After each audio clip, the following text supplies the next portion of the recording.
sore ini. Ini adalah topik yang sangat hangat karena baru saja kemarin diputuskan ya. Ya, betul. Putusan Mahkamah Konstitusi soal penegasan kewajiban pemerintah Indonesia untuk menyediakan pendidikan dasar gratis bagi seluruh anak Indonesia, baik yang mengenyam pendidikan di sekolah negeri maupun swasta.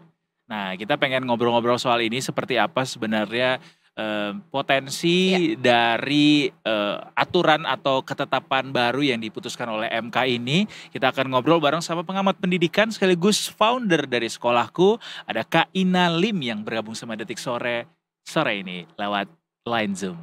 Selamat sore Kak Ina Lim. Ya, selamat sore Kak Edo dan Kak Putri. Selamat sore. Puji Tuhan sehat. Sehat ya Kak Ina, ini kita bahas topik yang cukup hangat ya. Baru kemarin tuh diputuskan sama MK soal kewajiban negara untuk menjamin tersedianya pendidikan dasar begitu dari mulai SD sampai SMP untuk seluruh anak di Indonesia, baik yang buat negeri maupun swasta. Kita pengen tahu dulu dong dari perspektifnya Kak Ina, putusan ini seperti apa Kak Ina melihatnya? Ya, sebetulnya menurut saya agak misleading ya judulnya. Pendidikan akan dibuat gratis untuk semua baik negeri maupun swasta. Padahal kenyataannya kan nggak mungkin sekolah swasta itu semua digratiskan. Dan kalau kita baca lagi putusannya kan memang bukan digratiskan, tapi dan ini bukan sesuatu yang baru. Jadi selama ini kan memang sudah ada semacam bantuan operasional sekolah yang kita dan juga beasiswa atau PIP. Nah, jadi menurut saya sih kurang tepat kalau dibilang mulai sekarang akan digratiskan semua untuk SD dan SMP, dan ini agak menyesatkan ya narasinya. Jadi kesannya negara hadir untuk semua, padahal sebetulnya sih tidak terlalu berbeda dari yang lalu. Lalu apa yang berbeda Kak Ina dari putusan baru ini? Jadi justru yang saya khawatirkan ini kan ada mungkin permintaan tambahan anggaran untuk supaya lebih anggaran untuk dana BOS dan lain-lain. Memang menurut saya ini hanya berdalih untuk pemerataan akses, padahal akar masalah sesungguhnya itu nggak pernah dibahas. Jadi tidak pernah ditangani. Jadi misalnya di sekolah-sekolah negeri itu kan masih banyak sekali praktik jual beli kursi, sehingga kursi-kursi itu diisi oleh orang-orang yang seharusnya tidak ada di sana. Mereka tuh mampu membayar bahkan untuk ke swasta, karena jumlah jual beli kursinya angkanya cukup fantastis ya, nggak murah juga gitu, bisa belasan bahkan puluhan juta per satu kursi. Nah, jadi aksesnya tidak berkeadilan bagi mereka yang benar-benar membutuhkan sekolah gratis di sekolah negeri itu sendiri dulu, sehingga anak-anak yang tidak mampu ini tidak bisa pula ke sekolah swasta. Nah, yang saya khawatirkan, jadi ini kebijakannya agak yang saya sebut mungkin project based policy ya, kebijakan proyek takutnya, tapi dengan dalih pemerataan akses pendidikan. Tapi berisiko tinggi ada konflik kepentingan, karena anggaran ini bisa terbuka kerannya untuk ke sekolah-sekolah tertentu kan, karena bukan semua sekolah juga. Takutnya kan sekolah-sekolah yang memang punya afiliasi atau dekat dengan pembuat kebijakan ataupun kekuasaan. Nah, itu yang lebih saya khawatirkan sih. Jadi singkatnya untuk menjawab pertanyaan netizen, mungkinkah pendidikan gratis dari SD sampai SMP di negeri maupun swasta itu nggak mungkin ya Kak Ina ya? Nah, ini kan terbawa narasi. Iya. Padahal enggak, tetap membayar uang sekolah seperti biasa, khususnya sekolah-sekolah swasta yang apalagi SPK ya, yang menggunakan luar itu nggak mungkin, memang nggak mungkin gratis sepenuhnya. Dan kalau kita baca lagi ternyata kan memang bukan gratis sepenuhnya, ya bantuan operasional sekolah tadi, siswa PIP, yang mana kita tahu selama ini kan banyak penyelewengan gitu. Dari data ICW yang pernah kita dapatkan ya, potensi kerugian negara itu dengan kebocoran anggaran PIP itu sebesar 960 miliar sampai 1,9 triliun tahun 2022. Jadi menurut saya kalau memang mau efisiensi anggaran kan mendingan kita fokus untuk menangani kebocoran-kebocoran anggaran, dan itu anggarannya sehingga bisa digunakan untuk pemerataan akses pendidikan, bukan meminta tambahan lagi gitu. Iya. Soalnya tadi aku Sebagai ibu-ibu nih, netizen ibu-ibu ya, pas ngebaca tuh mikirnya lebih ke gini, oke kalau misalkan si swasta digratiskan, berarti kita nih ibu-ibu kadang-kadang lebih percaya oke swasta berarti harusnya biasanya lebih baik daripada negeri. Kenapa nggak masuk swasta aja kalau gitu? Kenapa harus memilih negeri? Mungkin bisa jadi kayak gitu. Jadinya orang-orang di pikiran aku ya tadi, jadinya orang-orang lebih akan tendensinya pada masuk ke swasta aja kalau gitu. Kenapa harus negeri? Bisa Gitu. aksesnya jadinya ke situ ya Kak Ina ya? Iya, iya. Tapi sebenarnya itu hal yang bagus nggak sih? Karena kita cuma baca judul kan, Iya. Gitu. Nah, kalau di dunia ideal ya pasti hal yang bagus kalau semua pendidikan itu gratis ya, seperti mungkin gitu. Tapi pada kenyataannya kita lihat deh, kalau mau realistis aja, kesejahteraan guru di sekolah negeri aja masih menjadi PR besar. Kemudian tunjangan-tunjangan gurunya juga sering terlambat bayarnya. Kan nggak mungkin juga dengan anggaran negara kita itu sekarang menggaji guru-guru di sekolah swasta. Ya, jadi yang guru sekolah negeri aja PR-nya masih belum selesai, masih kurang kan, masih cukup rendah gitu standar gaji guru negeri kita. Jadi ini tidak jauh berbeda dari putusan atau ketetapan sebelumnya ya Kak Ina ya. Jadi Kak Ina lebih yang saya khawatirkan selama 7 bulan terakhir ini terus terang saya melihatnya lebih banyak utak-atik anggaran gitu daripada fokus kepada meningkatkan kualitas pendidikan kita. Jadi terkesan yang seperti tadi ya project based policy gitu, kebijakan untuk proyek gitu. Mana lagi yang bisa kita anggaran yang bisa kita ambil, kita alihkan untuk yang saya khawatirkan kelompok-kelompok tertentu tadi. Baik. Nah, menurut saya pengawasannya harus luar biasa ketat. Harus tadi sekolah-sekolah mana dan harus berbasis data dalam membuat kebijakan. Saya berharap tidak langsung nasional karena kebutuhan tiap daerah di negara kita ini beda-beda. Jadi misalnya tadi secara zonasi gitu ya, itu memang kan peta sekolahnya tidak sama antara Jakarta dengan mungkin di daerah NTT gitu misalnya. Nah, di daerah-daerah yang memang kekurangan sekolah negeri kan mungkin memang bisa diberlakukan.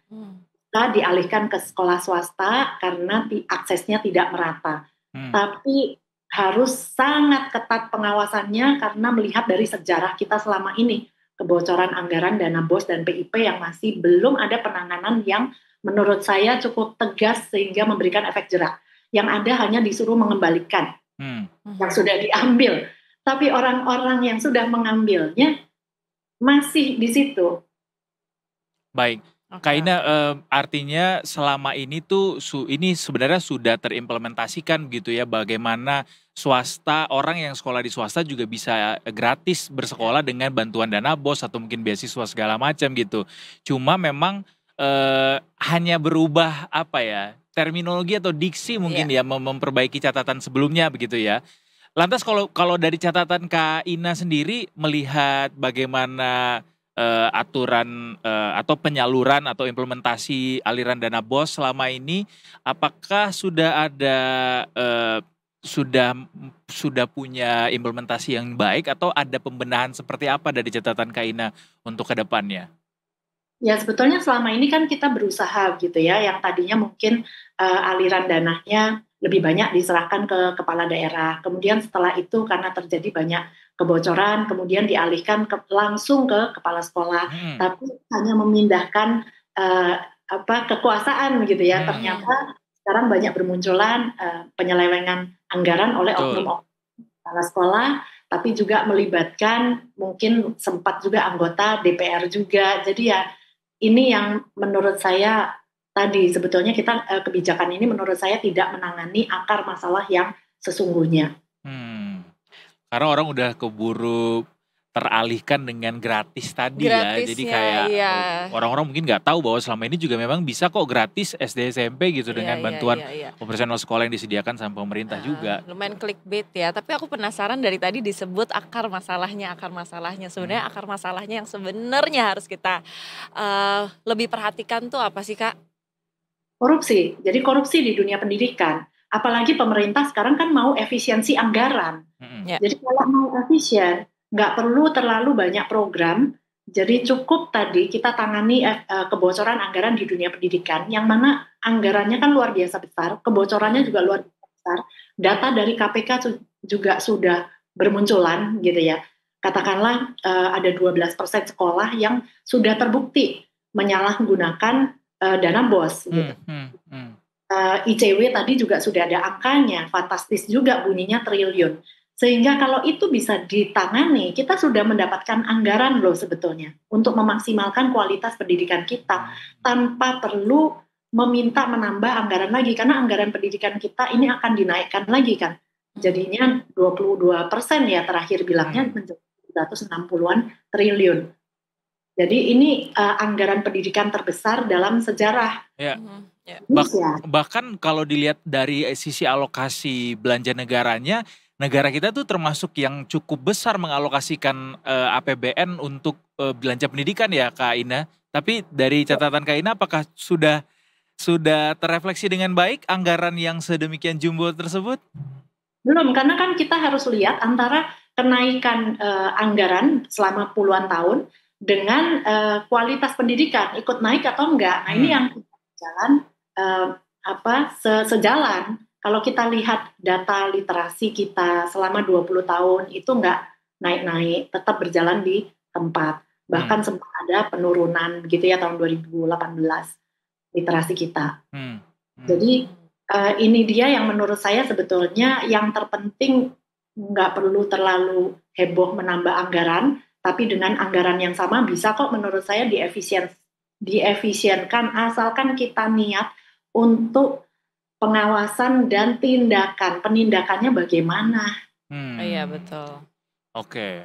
Menurut saya fokus di perbaikan sistem ya. Jadi yang kita butuhkan bukan anggaran semu nih, tapi perbaikan sistem, peningkatan kualitas guru, kesejahteraan guru, training guru, kemudian pengawasan anggarannya harus makin diperketat dan juga pemetaan kebutuhan berbasis data. Jadi efisien banget. Ada beberapa daerah yang tadi memang kita perlu gitu ya support dana BOS untuk sekolah swasta karena memang masih kurang sekolah negeri. Tapi ada daerah tertentu yang sebetulnya tidak terlalu memerlukan. Jadi by location aja, by case aja ya, itu bisa dipetakan gitu ya. Tapi Kak Ina, kalau lihat apa yang saat ini dicanangkan pemerintah dalam Asta Cita juga termasuk kan, Pak Prabowo ini cukup concern sebenarnya sama pendidikan saat ini. Dari apa yang disampaikan Kak Ina tadi kan sepertinya kita perlu lebih meningkatkan juga soal pengawasan bagaimana dana pendidikan ini digunakan seoptimal mungkin. Apa yang bisa dilakukan pemerintah ke depannya untuk bisa jadi call to action untuk bisa menjalankan atau mengoptimalisasi sejumlah program pendidikan yang saat ini sudah dicanangkan Kak Ina? Iya, menurut saya sih sebetulnya sederhana, nggak usah terlalu ribet. Yang dikatakan digitalisasi, iya, tapi yang lebih memerlukan digitalisasi adalah pemerintah. Untuk tadi mendapatkan data-data, saya harapkan transparan. Ini yang selama ini belum juga kita dapatkan gitu, transparansi data. Jadi jumlah sekolah di daerah mana, kemudian tiap tahun kita mendengar atap bocor gitu, padahal anggaran pendidikannya naik tiap tahun, tapi perbaikannya juga sangat minim gitu ya. Jadi digitalisasi pendidikan menurut saya penting, urgensinya untuk pemerintah dalam hal pengawasan aplikasi-aplikasi sehingga masyarakat bisa ikut mengawasi, bisa ikut melapor. Ini yang paling penting kita butuhkan dulu. Jadi pengawasannya mohon maaf karena kita berdasarkan sejarah sudah agak-agak hilang kepercayaannya. Karena adanya kebocoran-kebocoran dan tidak ada tindakan yang pasti, tidak ada hukuman, orang-orangnya tetap, ditambah sekarang peraturan ketenagakerjaan bagi ASN, PPPK itu bisa diperpanjang hingga masa pensiun. Nah ini kan semacam auto renewal jadinya. Nah yang tadi sudah berbuat korupsi, kemudian pelecehan seksual yang masih banyak terjadi di sekolah-sekolah, akibatnya mereka hanya dipindah tugaskan, dimutasi, tapi tidak ada tindakan tegas bahwa mereka harus dipecat dan tidak boleh kembali ke lingkungan pendidikan. Sebetulnya kita hanya butuh ketegasan itu sehingga masyarakat percaya gitu dengan pemerintah. Dan hari-hari ini rasanya itu belum tercermin dengan baik begitu ya, pengawasan ketegasan tadi ya. Ya, kita belum mendengar ya ketegasan arahnya mau bagaimana. Tapi kok malah diperpanjang PPPK-nya. Ya, sekarang apa-apa diperpanjang sih masa pensiunnya. Tapi Betul. Kak Ina, balik lagi soal putusan MK kemarin. Jadi kalau berdasarkan hasil putusan tersebut, pemerintah sendiri follow up-nya seperti apa harusnya dari hasil putusan tersebut? Apa ada perubahan kah yang harus dilakukan atau seperti apa? Kalau perubahan menurut saya curiganya ya ada penambahan. Meminta anggaran itu untuk lebih banyak ke anggaran dana BOS dan dana PIP.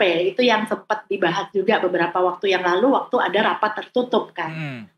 Jadi anggota DPR fraksi 10 itu dikatakan meminta tambahan anggaran untuk dana PIP. Nah, ini kan berkaitan dengan yang sekarang dengan dalih pemerataan akses anggarannya untuk sekolah-sekolah swasta akan digratiskan. Padahal kan tidak sepenuhnya itu. Sekolah swasta yang mana gitu. Kita takutkan bentukan-bentukan atau yang punya afiliasi dengan pembuat kebijakan. Nah, itu yang harus kita awasi. Jadi kalau mau berjalan dengan baik, saya berharap transparansinya itu harus jelas dan libatkan masyarakat untuk bisa langsung mengawasi. Baik, transparansi ya. Tadi berkali-kali juga disebutkan transparansi sama Kak Ina. Kak Ina, terima kasih banyak atas ngobrol-ngobrolnya. Ke depan mungkin kita bisa ngobrol langsung di studio kali ya. Kayaknya ngobrolin soal pendidikan tuh banyak sekali ini ya hal yang bisa dibahas gitu ya. Bahkan ini saja sebenarnya kita nanti akan ambil topik khusus gitu soal pendidikan tuh seharian.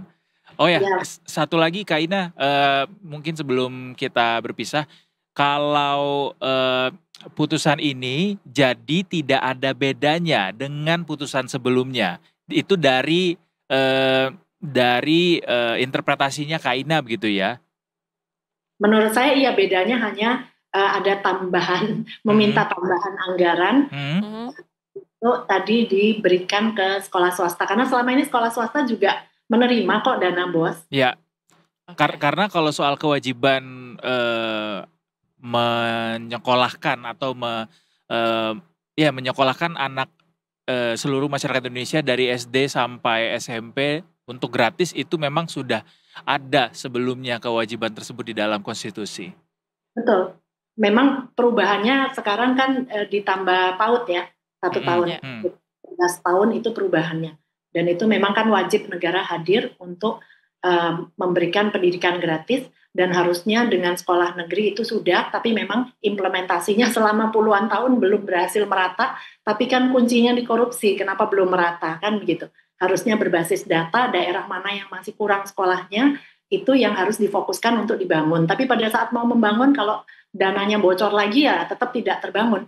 Jadi selama ini dalam mengukur KPI, Key Performance Indicator, itu juga lebih berbasis aktivitas, activity based. Jadi yang penting ini sudah dijalankan oke, tapi terus evaluasinya, peningkatannya tidak diukur target kita dan dikorelasikan dengan jumlah penduduk. Jadi di daerah tertentu jumlah penduduk usia anak sekolahnya itu akan ada berapa, terjadi lonjakan atau penurunan, itu harusnya sudah bisa diprediksikan. Karena dari data NIK harusnya juga sudah bisa dilihat.